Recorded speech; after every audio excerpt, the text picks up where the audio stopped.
Hello guys, welcome to our Parcham IAS. आज मैं आपके लिए लेकर आई हूँ NCERT class 8th science chapter 14। जो हमारा चैप्टर 14 है वो क्या है? विद्युत धारा के रासायनिक प्रभाव। आज हम जानेंगे कि जो हमारी विद्युत धारा होती है उसके क्या क्या रासायनिक प्रभाव होते हैं। आपके अभिभावकों ने संभवतः आपको यह चेतावनी दी होगी कि गीले हाथों से किसी भी विद्युत साधित्र को ना छुएं। परंतु क्या आप जानते हैं कि गीले हाथों से किसी विद्युत साधित्र को छूना क्यों खतरनाक है? हम पहले ही सीख चुके हैं कि जो पदार्थ अपने से होकर विद्युत धारा को प्रवाहित होने देते हैं वे विद्युत के सुचालक यानी अच्छे चालक होते हैं। इसके विपरीत जो पदार्थ अपने से होकर विद्युत धारा को आसानी से प्रवाहित नहीं होने देते वे विद्युत के हीन चालक होते हैं। कक्षा 6 में यह जांच करने के लिए कि कोई पदार्थ अपने से विद्युत धारा को प्रवाहित होने देता है या नहीं, हमने एक समपरीक्षित्र बनाया था। क्या आपको याद है कि इसे सुनिश्चित करने में समपरीक्षित्र ने हमारी किस प्रकार सहायता की थी? हमने देखा था कि धातुएं जैसे तांबा, एल्यूमीनियम विद्युत का चालन करते हैं, जबकि कुछ पदार्थ जैसे रबड़, प्लास्टिक, लकड़ी विद्युत का चालन नहीं करते।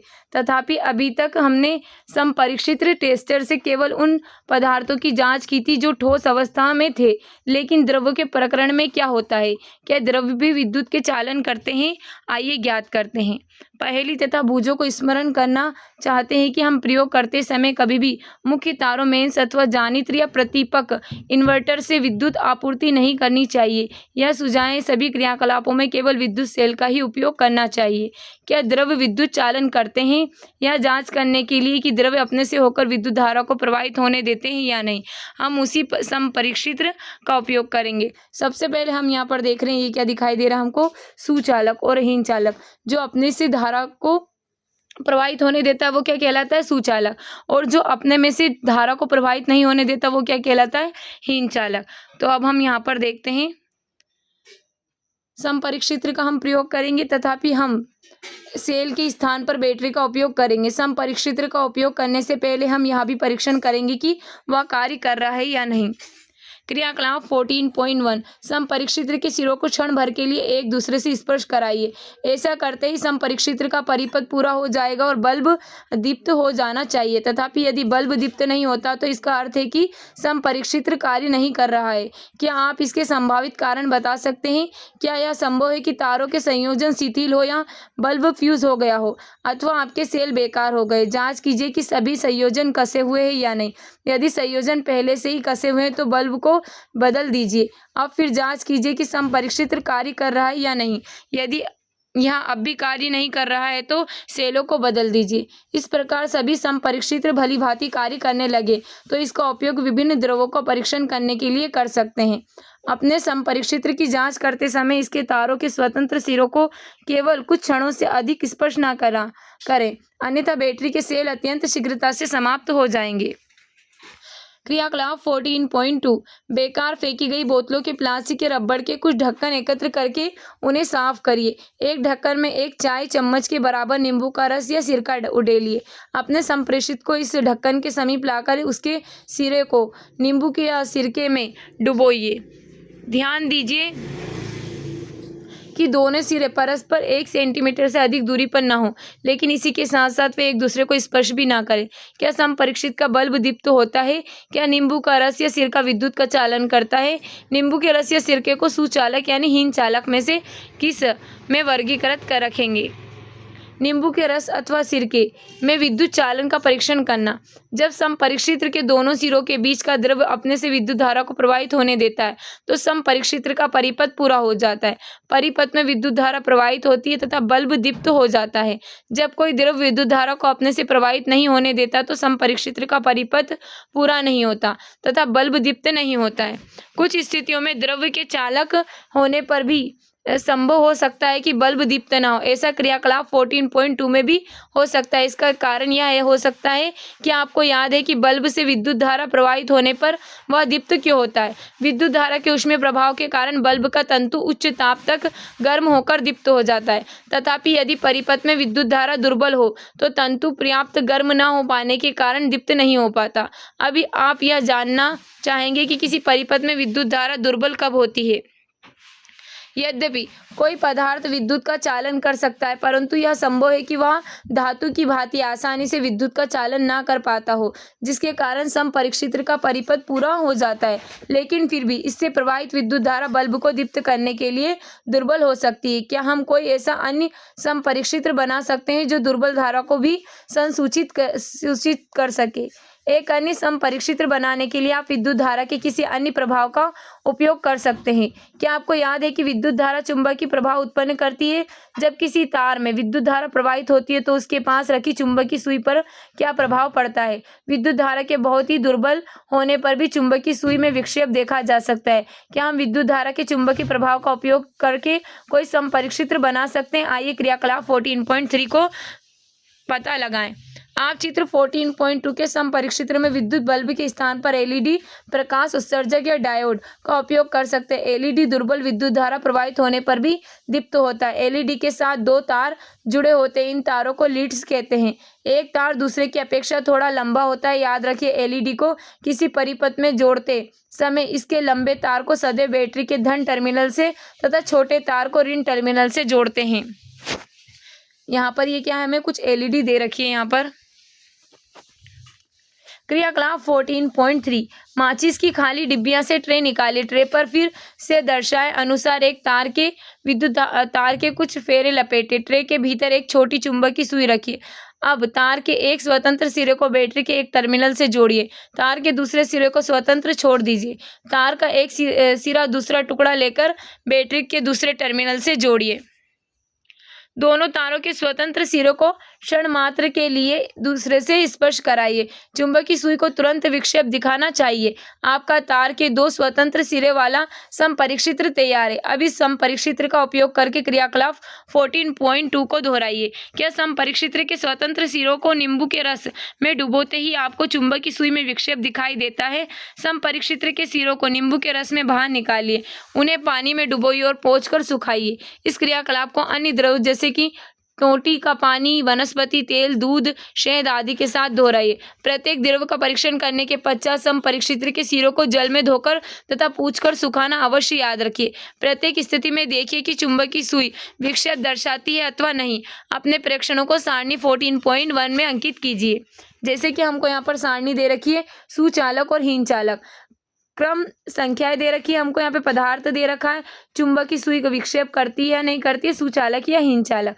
नींबू का रस, चुंबकीय सुई विक्षेप करती है और सुचालक या हीन चालक तो अच्छा चालक है। ऐसे आप सिरका, टोटी का पानी, वनस्पति तेल, दूध, शहद और भी आप कई उदाहरण दे सकते हैं। सारणी 14.1 में हम देखते हैं कि कुछ द्रव्य विद्युत के सुचालक तथा कुछ हीन चालक है। जब समपरिक्षेत्र के स्वतंत्र सिरे एक दूसरे को नहीं छूते तो संभव है कि उनके बीच में वायु पहले ही को ज्ञात है। वायु विद्युत की हीन चालक है, परंतु उसने यहाँ भी पढ़ा है कि तड़ित के समय वायु से विद्युत धारा प्रवाहित हो जाती है। वह यह जानना चाहती है कि क्या हर अवस्था में वायु विद्युत की हीन चालक होती है। इसी से प्रेरित होकर बूझो भी यह जानना चाहता है कि क्या हीन चालकों की श्रेणी में रखे अन्य पदार्थ विशेष परिस्थितियों में अपने से विद्युत धारा को प्रवाहित होने देते हैं। वास्तव में विशेष परिस्थितियों में अधिकांश पदार्थ विद्युत का चालन कर सकते हैं। यही कारण है कि पदार्थों को चालकों तथा विद्युत रोधियों के रूप में वर्गीकृत करने की अपेक्षा अच्छे चालकों, सुचालकों तथा हीन चालकों के रूप में वर्गीकृत करने को अधिक मान्यता दी जाती है। हमने टोटी के पानी द्वारा विद्युत चालन का परीक्षण किया है। आइए अब आशु जल द्वारा विद्युत का चालन का परीक्षण करते हैं। क्रियाकलाप 14.4 एक स्वच्छ तथा सूखे प्लास्टिक या रबड़ के ढक्कन में लगभग 2 चाय के चम्मच के बराबर आशुद्ध जल भरिए। आप आशुद्ध जल को अपने विद्यालय की प्रयोगशाला से प्राप्त कर सकते हैं। आप किसी दवाई की दुकान या डॉक्टर या नर्स से भी आशुद्ध जल ले सकते हैं। समपरिक्षेत्र का उपयोग करके परीक्षण कीजिए कि आशुद्ध जल विद्युत का चालन करता है अथवा नहीं। आप क्या पाते हैं? क्या आशुद्ध जल विद्युत चालन करता है? अब एक चुटकी साधारण नमक लेकर इसे आशुद्ध जल में घोलिए, फिर परीक्षण कीजिए। इस बार आप क्या निष्कर्ष निकालते हैं? जब हम आशुद्ध जल में नमक घोलते हैं तो हमें नमक का घोल प्राप्त होता है। यह विद्युत का चालक है। जो हमें नलों, हैंडपंप और कुओं, तालाबों आदि से प्राप्त होता है वह शुद्ध नहीं होता। इसमें अनेक लवण घुले हो सकते हैं। खनिज लवणों की थोड़ी मात्रा इसमें प्राकृतिक रूप से विद्यमान होती है, इसलिए यह जल विद्युत का सुचालक होता है। इसके विपरीत अशुद्ध जल लवणों से मुक्त होने के कारण हीन चालक हो जाता है। जल में थोड़ी मात्रा में प्राकृतिक रूप से विद्यमान खनिज लवण मानव स्वास्थ्य के लिए लाभदायक होते हैं, परंतु ये लवण जल को चालक बना देते हैं। इसलिए हमें विद्युत साधित्रों का उपयोग कभी भी गीले हाथों से अथवा गीले फर्श पर खड़े होकर नहीं करना चाहिए। हमने देखा कि साधारण लवण को आशुद्ध जल में घोला जाता है तो यहाँ उसे अच्छा चालक बना देते हैं। वे कौन से अन्य पदार्थ हैं जो आशुद्ध जल में घुलने पर इसे चालक बना देते हैं, आइए पता लगाते हैं।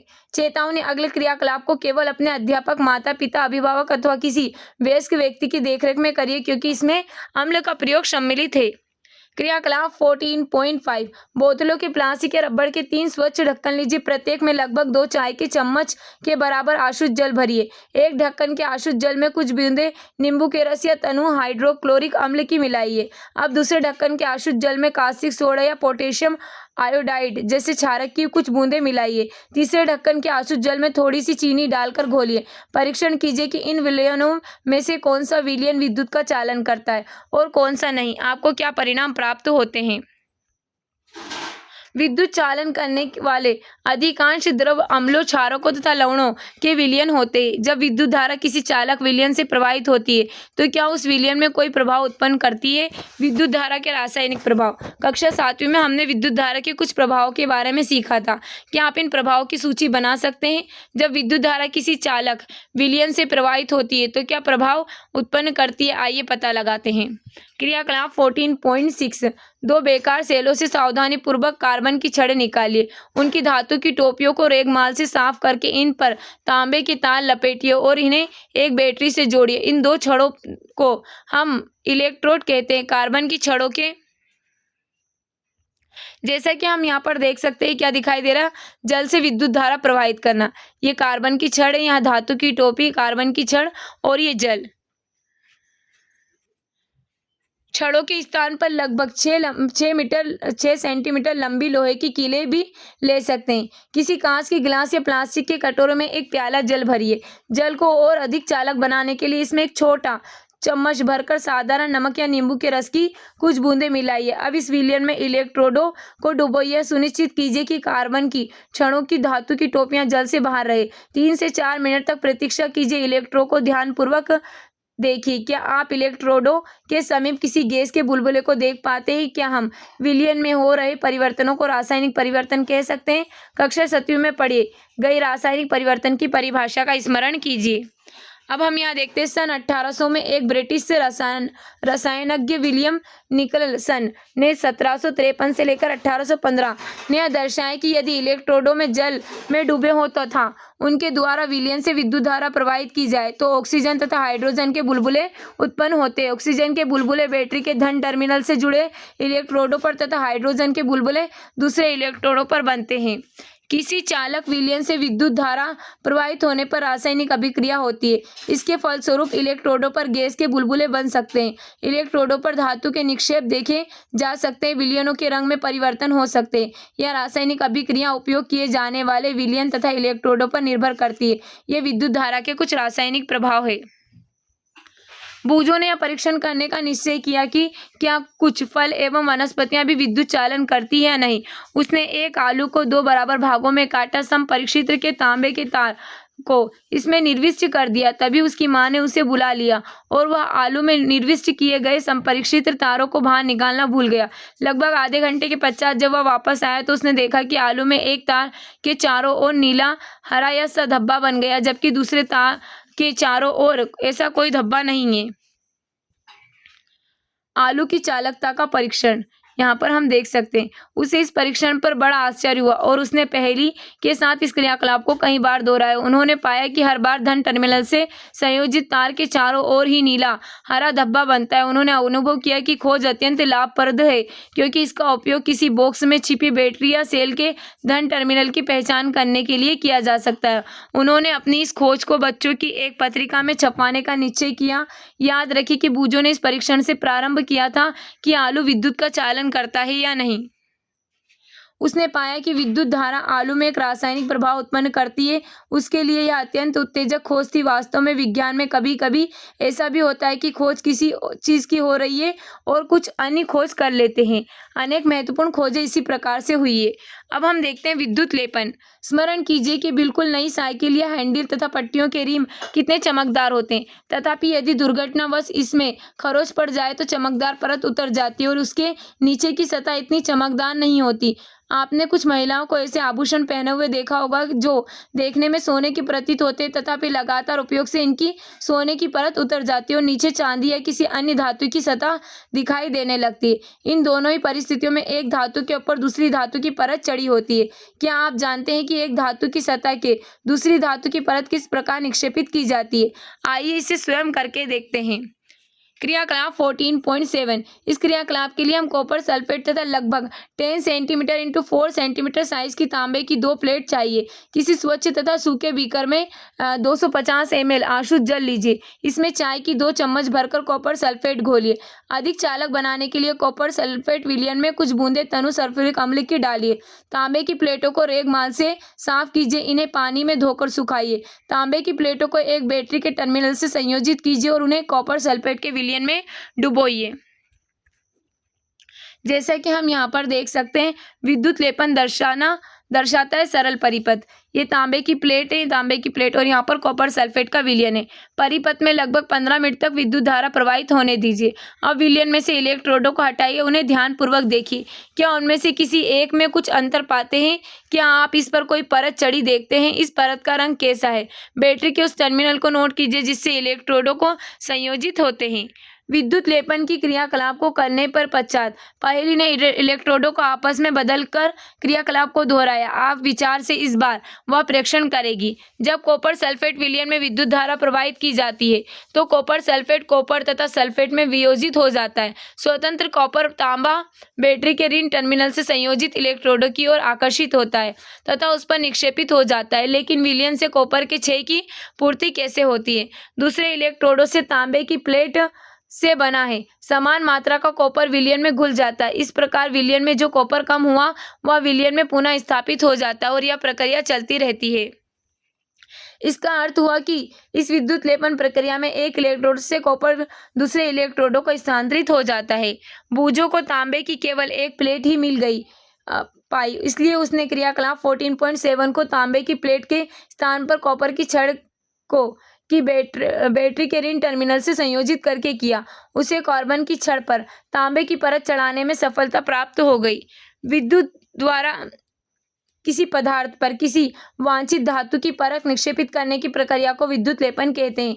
यह विद्युत धारा के रासायनिक प्रभाव का एक सर्वाधिक सामान्य उपयोग है। विद्युत लेपन अत्यंत उपयोगी प्रक्रम है। उद्योगों में धातु की वस्तुओं पर किसी धातु की पतली परत विलेपित करने के लिए इसका व्यापक रूप से उपयोग किया जाता है। किसका? विद्युत लेपन का। विलेपित किए जाने वाले धातु की परत में कुछ ऐसे वांछित गुण होते हैं जो उस वस्तु की धातु में नहीं होते जिस पर निक्षेपण किया जाता है। उदाहरण के लिए अनेक वस्तुएं जैसे कि कार के कुछ भागों, स्नानघर की टोटी, गैस बर्नर, साइकिल का हैंडल, पहियों के रिम आदि क्रोमियम का लेपन किया जाता है।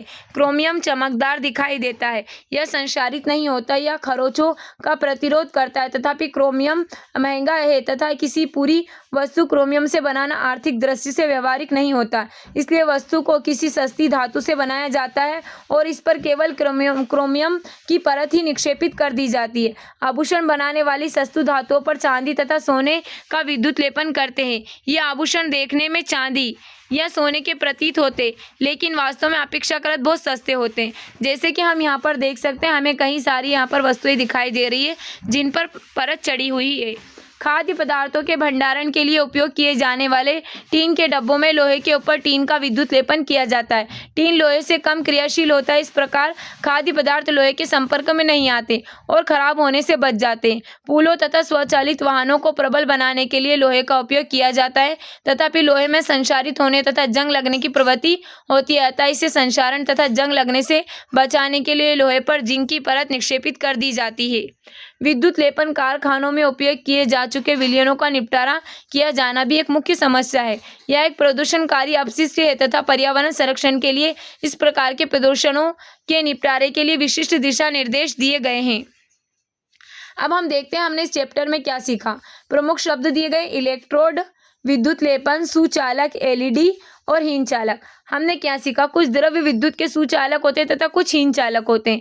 कुछ विद्युत चालन करने वाले अधिकांश द्रव्य अम्ल, क्षारक तथा लवणों के विलयन होते हैं। किसी चालक द्रव्य में विद्युत धारा प्रवाहित होने पर रासायनिक अभिक्रिया होती है, इसे विद्युत धारा का रासायनिक प्रभाव कहते हैं। विद्युत धारा द्वारा किसी पदार्थ पर वांछित धातु की परत निक्षेपित करने की प्रक्रिया को विद्युत लेपन कहते हैं। अब हमें यहाँ कुछ क्वेश्चंस दिए गए हैं, इन क्वेश्चंस के आंसर आप मुझे कमेंट बॉक्स में कमेंट करना। उम्मीद है जो हमारा आज का चैप्टर आपको अच्छा लगा। अगर हमारा आज का चैप्टर आपको अच्छा लगा है तो इसी तरह की अपडेट के लिए हमारे चैनल को सब्सक्राइब करें और बेल आइकन को दबाना ना भूलें। Okay, thank you so much.